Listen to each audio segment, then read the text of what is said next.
Assalamualaikum warahmatullahi wabarakatuh. Hamdan wa syukranillah wassalatu wassalamu ala Rasulillah wala haula wala quwwata illa billah. Amma ba'du. Pendengar Buletin Dakwah Kafah rahimakumullah. Alhamdulillah kembali hadir di tengah-tengah Anda semua Buletin Dakwah Kafah. Kali ini edisi 280, 12 Rajab 1444 Hijriah, 3 Februari 2023 Masehi. Kali ini akan mengangkat tema antara membakar Al-Quran dan mengabaikan hukum-hukumnya. Bismillahirrahmanirrahim.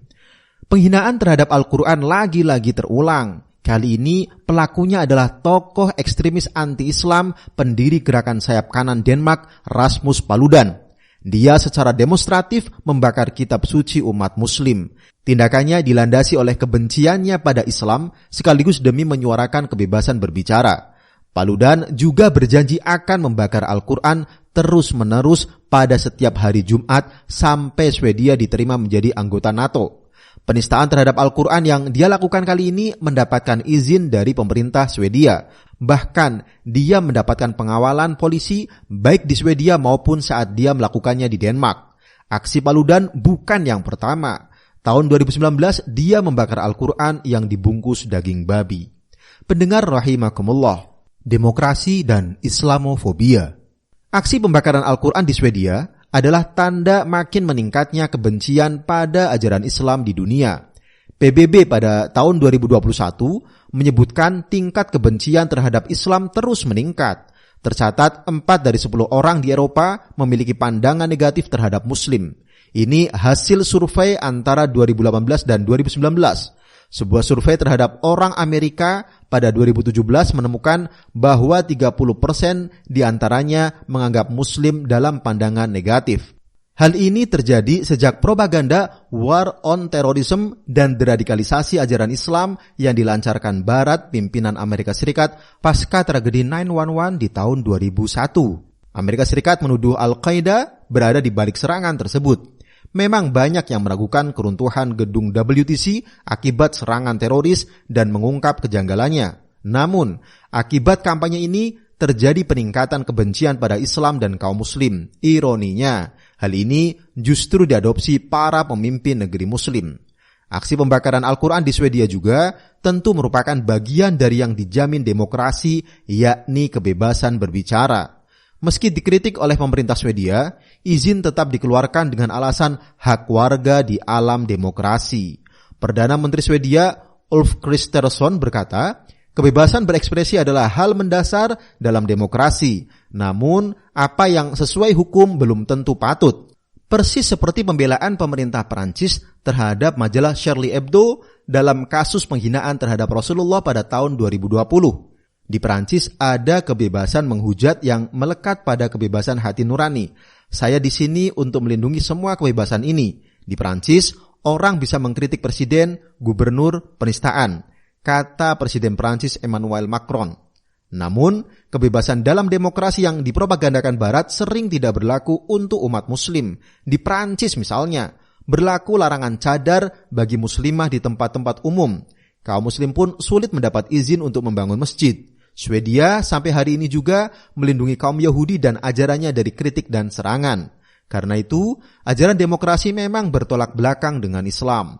Dalam Islam, setiap ucapan dan perbuatan Muslim wajib terikat pada hukum syariah karena berlaku hisab Allah SWT atasnya.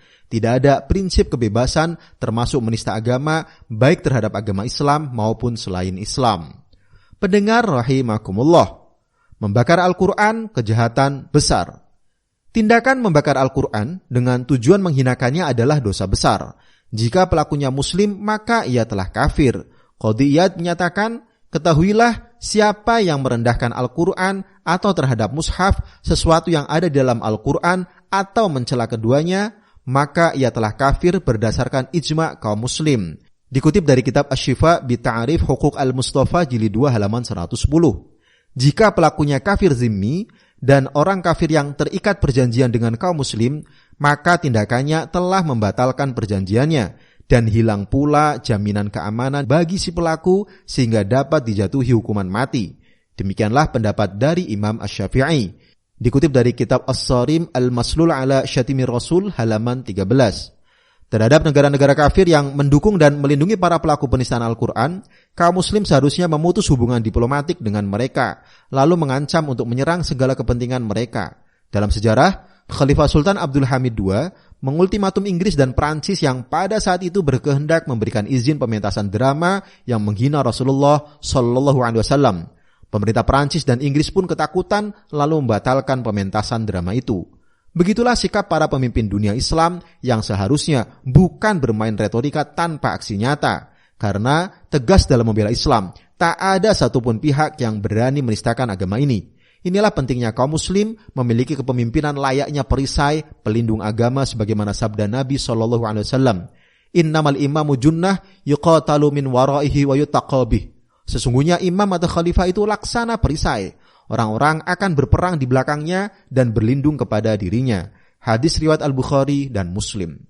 Pendengar rahimakumullah, mengabaikan hukum Al-Quran. Sampai hari ini kaum muslim masih meyakini bahwa penistaan terhadap Al-Quran adalah kejahatan dan dosa besar. Namun sayang, banyak yang belum menyadari bahwa mengabaikan hukum-hukum Al-Quran juga merupakan kemungkaran dan dosa besar. Allah SWT mengingatkan siapa saja yang enggan berhukum pada Al-Quran. Dalam Quran Surah Al-Maidah ayat 44, A'udzubillahi minasyaitonirrajim, wa man lam yahkum bima anzalallahu faulaika humul kafirun. Siapa saja yang tidak berhukum pada apa yang telah Allah turunkan, mereka itu adalah kaum kafir. Setelah mengimani Al-Quran, setiap muslim dituntut untuk melaksanakan hukum-hukumnya. Jangan seperti kaum Bani Israel yang mengabaikan hukum-hukum yang terdapat dalam Taurat sehingga Allah menyamakan mereka seperti keledai yang membawa buku. Allah SWT berfirman dalam Quran Surah Al-Jumu'ah ayat 5, A'udzubillahi minasyaitonirrajim, Masalul ladzina hummilut Taurata thumma lam yahmiluha kamathalil himari yahmilu asfara. Bi'sa masalul qaumil ladzina kadzdzabu biayatillah. Wallahu la yahdil qaumadz zalimin. Perumpamaan orang-orang yang dipikulkan kepada mereka Taurat, kemudian mereka tidak memikulnya, adalah seperti keledai yang membawa kitab-kitab yang tebal. Amatlah buruknya perumpamaan kaum yang mendustakan ayat-ayat Allah itu. Allah tiada memberi petunjuk kepada kaum yang zalim. Tema ayat ini memang berkaitan dengan kaum Yahudi. Namun, ayat ini juga berlaku untuk siapa saja. Demikian sebagaimana penjelasan Imam Ibnu Qayyim. Allah Azza wa Jalla menggambarkan manusia yang telah ditugasi mengemban kitab sucinya untuk diyakini, dicermati, diamalkan, didakwahkan. Namun ternyata mereka menyelisihinya. Mereka sekedar menghafalnya tanpa tadabbur atau penghayatan, tidak mengikuti petunjuknya, tidak pula berhukum dengannya dan mengamalkannya. Sungguh mereka itu ibarat keledai yang membawa kitab-kitab namun tidak memahami isi yang terdapat di dalamnya. Nasib mereka persis sama seperti nasib keledai. Perumpamaan ini sekalipun mengetengahkan contoh kaum Yahudi, tetapi maknanya mencakup siapapun yang mengemban kitab suci Al-Quran, tetapi tidak mengamalkannya, tidak menunaikan kandungan Al-Quran, atau memperhatikannya sebagaimana mestinya.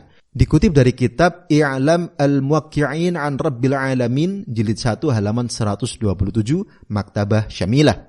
Sebagian dari umat berdalih kalau hukum-hukum Al-Quran tidak perlu dilaksanakan secara tekstual. Namun, yang utama, tujuan utama hukum Islam, yakni mendatangkan kemaslahatan dan menolak kerusakan atau jalbul masolih wa dira'ul mafasid dapat terlaksana. Misalnya, hukum penjara sah untuk menggantikan hukum potong tangan bagi pencurian, hukum kisos dan sebagainya. Ada juga yang menyatakan bahwa zakat adalah ruh dari pajak, sehingga zakat dan pajak adalah serupa. Ada juga yang berani mengganti hukum Islam, seperti dari yang halal menjadi haram atau sebaliknya, seperti mengganti hukum waris antara lelaki dan perempuan menjadi sama, menghalalkan bunga bank dengan dalih itu bukanlah riba, bahkan sampai menghalalkan perzinaan selama dilakukan dengan sukarela. Faktanya, kemaslahatan justru makin menjauhi umat. Sebaliknya, kerusakan demi kerusakan terus terjadi akibat menyelewengkan hukum-hukum Al-Quran. Penistaan terhadap agama juga makin berani. Padahal Allah SWT telah mengingatkan agar jangan sampai seperti kaum Bani Israel yang mengutak-atik kitab suci mereka untuk menghindari hukum-hukum Allah SWT. Bisa dilihat di Quran Surah Al-Imran ayat 78.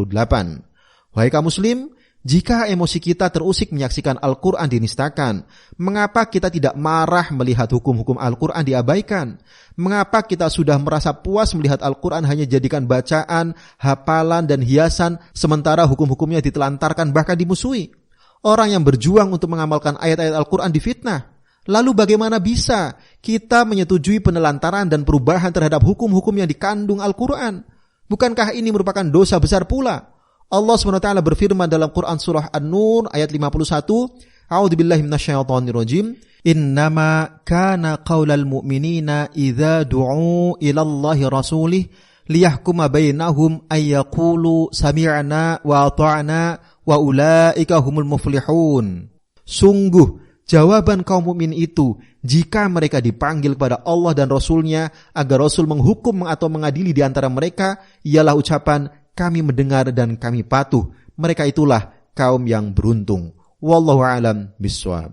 Demikian materi Buletin Dakwah Kafah edisi 280, antara membakar Al-Quran dan mengabaikan hukum-hukumnya. Terima kasih. Wassalamualaikum warahmatullahi wabarakatuh.